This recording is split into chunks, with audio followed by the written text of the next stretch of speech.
there, everybody, and welcome back to Finding Wendy, my journey to wellness, our journey to wellness. Today is episode number 15, and I know it's been a while since I've posted, but a lot of stuff has happened, and I just thought I'd give a short update today, Saturday, November 30th, 2024, and it's 1:30 in the afternoon here in Toronto. It's a cold day. And I thought, okay, I have some time. I'm at home. I'm not going outside. And I just thought, okay, I'm just going to do another podcast on my own. Next week, I will have a guest together with my co-host, Allison. And we have a guest that we're going to be interviewing together. So, for today's podcast, I'm going to be talking about mindful eating and the mindful eating cycle. And so, we're going to be diving in the transformative world of mindful eating, focusing on a powerful framework known as the mindful eating cycle. Together, we'll explore the why behind what and when we eat and how understanding our emotional and physical triggers can help us make healthier and more intentional choices. So, first, I want to talk about my own personal journey. And the theme for this upcoming section is called Late Night Snacking and Emotional Triggers. So, last week on Tuesday, November 26th, I had an appointment with my dietitian, Lauren Rose, at Mount Sinai Hospital. And Lauren is an incredible, knowledgeable registered dietitian with over 30 years of experience. She specializes in nutrition education, behavioral change strategies, and eating disorders counseling. She's also well-versed in mindful eating and even practices intermittent fasting herself, just like I do. So, as many as you know, I've been practicing intermittent fasting for about 3 months now. But recently, I found myself breaking my fast late at night with unplanned snacks and snacking. So during our session with Lauren, I brought this up with her. And instead of focusing on what I was eating, we dove into why I was eating late at night. So we spent most of our hour discussing emotional triggers, stress, and tools for managing these patterns. So in reflecting on my journey, I realized that my late night snacking habits began in childhood.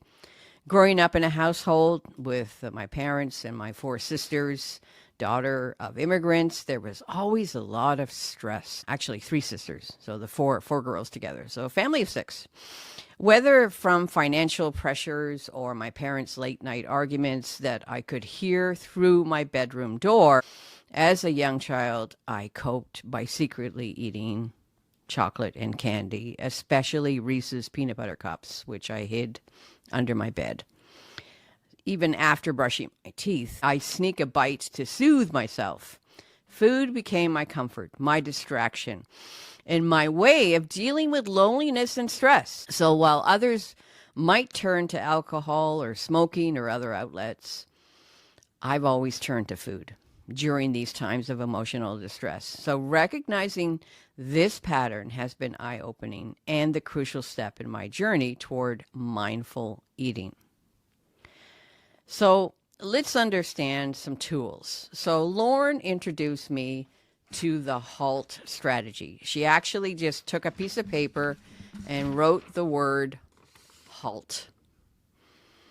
And talking about this particular sign, which I just got is covered in some yogurt, she introduced me to this HALT strategy, which has been a game changer. So HALT is an acronym that reminds us to pause and reflect on our feelings before reaching for food. So here's what it stands for. H, hungry, happy, healthy, or hideous, your physical or emotional state.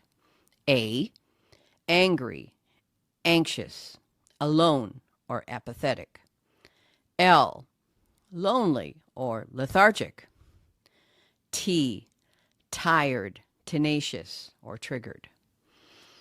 So next time, and I'm saying this to myself too, and I'll be doing this, next time you feel the urge to stop, to eat, stop and ask yourself, what am I really feeling right now? It could be physical hunger, but it might also be the emotional need, like stress or fatigue. Identifying these feelings is the first step towards mindful eating. So my plan is to hang this sign up on my fridge and on my pantry door. So those late nights when I'm on my couch and I'm watching TV, this urge to snack comes, even though my window's closed. My eating window is closed as a practicing IFer, intermittent faster. This sign may help me stop going to the pantry or fridge to find a snack. So the other thing that she talked about in this great appointment that I had with my dietitian, Lauren, was riding the wave of cravings. So this is another tool. So cravings can feel overwhelming, but they're temporary, like waves. They build up to a peak and eventually subside. Learning to ride the wave can help you manage cravings without giving in immediately. So here's how. Pause for 1 minute. Set a timer. Look at your watch. Set a timer on your watch. Set a timer on your phone. Just set a timer and sit with the craving. Acknowledge your feelings. For example, I'm not hungry. I'm just really stressed about work, or I'm really stressed about a family crisis that's happening right now, or I'm really stressed about how to pay my bills, or I'm really stressed about the health and well-being of my closest siblings or nieces and nephews, or I'm stressed because I'm worried about the world and the election and what's happening in the Middle East or what's happening in the U.S., all sorts of things. Choose your next step. After that minute has gone by, ask yourself, do I still want a snack? Often, the craving will subside, and you'll find that you don't need that food after all. Even if the craving persists, you've given yourself the space to make a conscious choice, which is a win in itself. So let's just recap. If you're riding a wave of craving, it's late at night, pause for 1 minute, set a timer on your phone or your watch or something. Acknowledge your feeling. I'm not hungry. I'm just stressed about my family. I'm stressed about money. Choose your next step. After that minute, ask yourself, do you still want this snack? So hopefully the craving will subside and you move on. If it doesn't, maybe you are hungry, or just get up off the couch, turn off the TV and go to your bedroom, or do something else, read a book. Just ride the wave. Don't give in to the craving. So after that, Lauren, my dietitian, also pointed out some fantastic resources in websites. So I'm going to share the links to the websites in the description after this podcast. So right now we're going to talk about the mindful eating cycle, a framework for awareness. And it's a tool that helps us explore our relationship with food through 6 key questions. And I'm going to put the graphic here or here, up here. Number 1, why do I eat? Which is linked to when do I eat? What do I eat? How do I eat? How much do I eat? Where do I invest the energy I consume?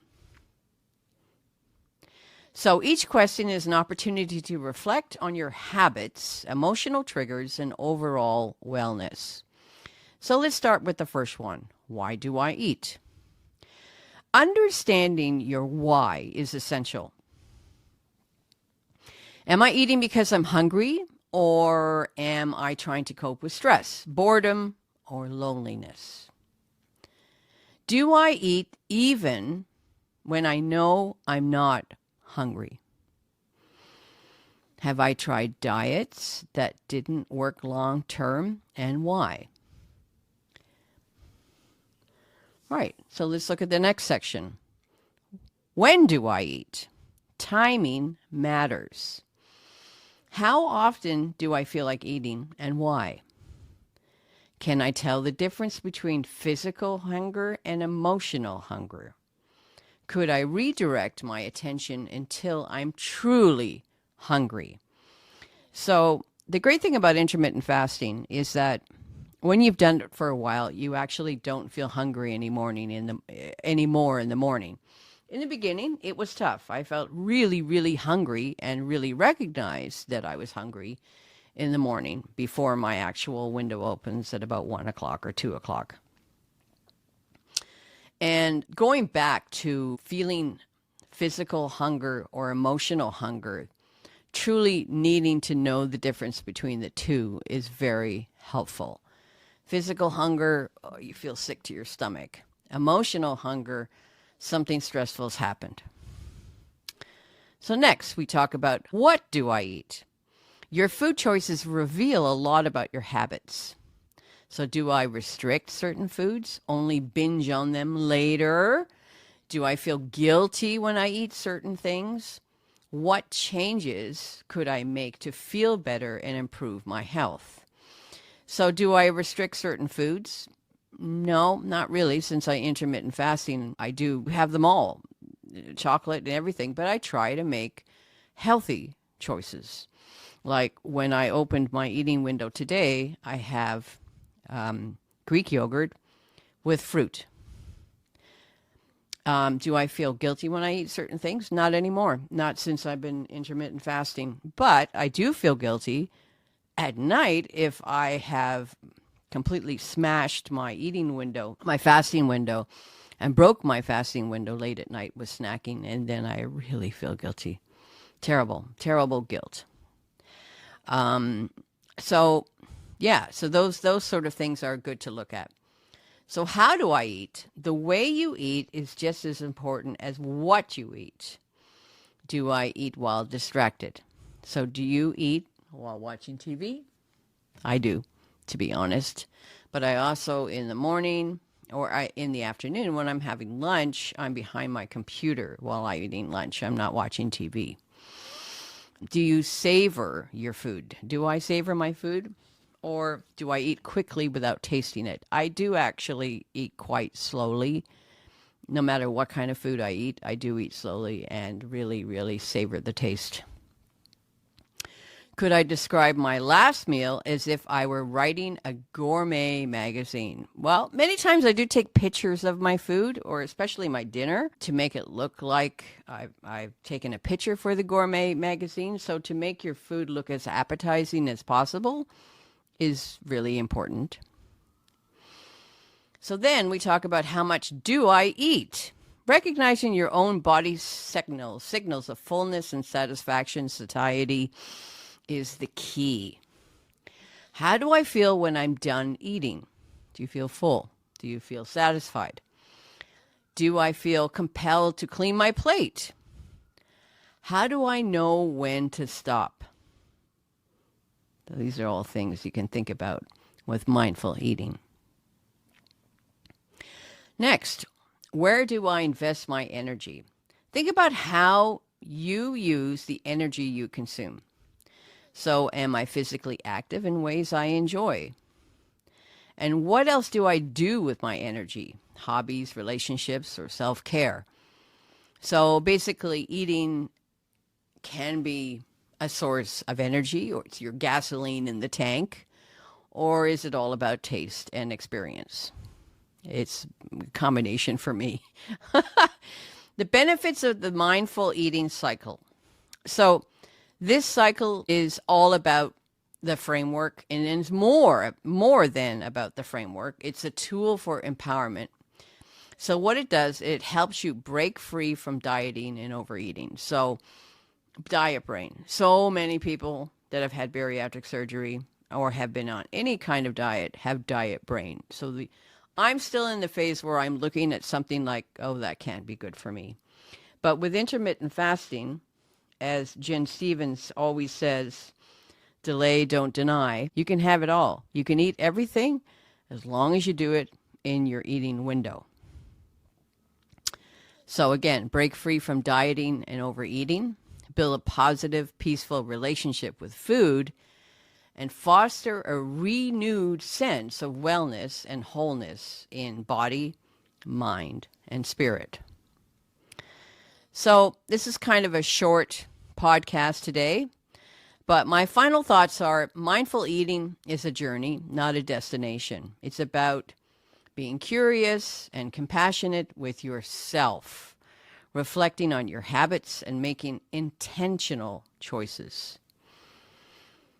So if this episode resonated with you, certainly take a look at the website links that I posted here in the description that my nutritionist shared with me, and my hungry, mindful eating resources and intuitive eating. So it can be, you can start a journal to track your own progress. But the important message today is to know we all make mistakes. We're not perfect. I make mistakes. My nutritionist, and I asked her point blank in the meeting, I said to her, to Lauren, you look great. You must completely follow all of these things that you're talking about. She says, no, not really. I make mistakes too. Everybody makes mistakes. It's really, really, really, really hard to just not eat food. You have to eat food to be alive, to be human. It's what we do. So I hope you enjoyed this short podcast. And if you have any questions, just let me know.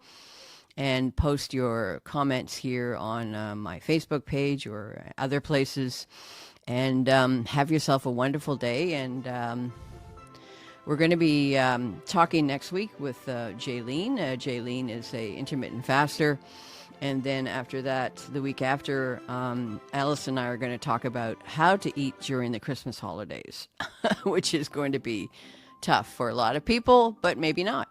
So anyways, have yourself a great day, and we will see you next time on Finding Wendy. Bye-bye for now.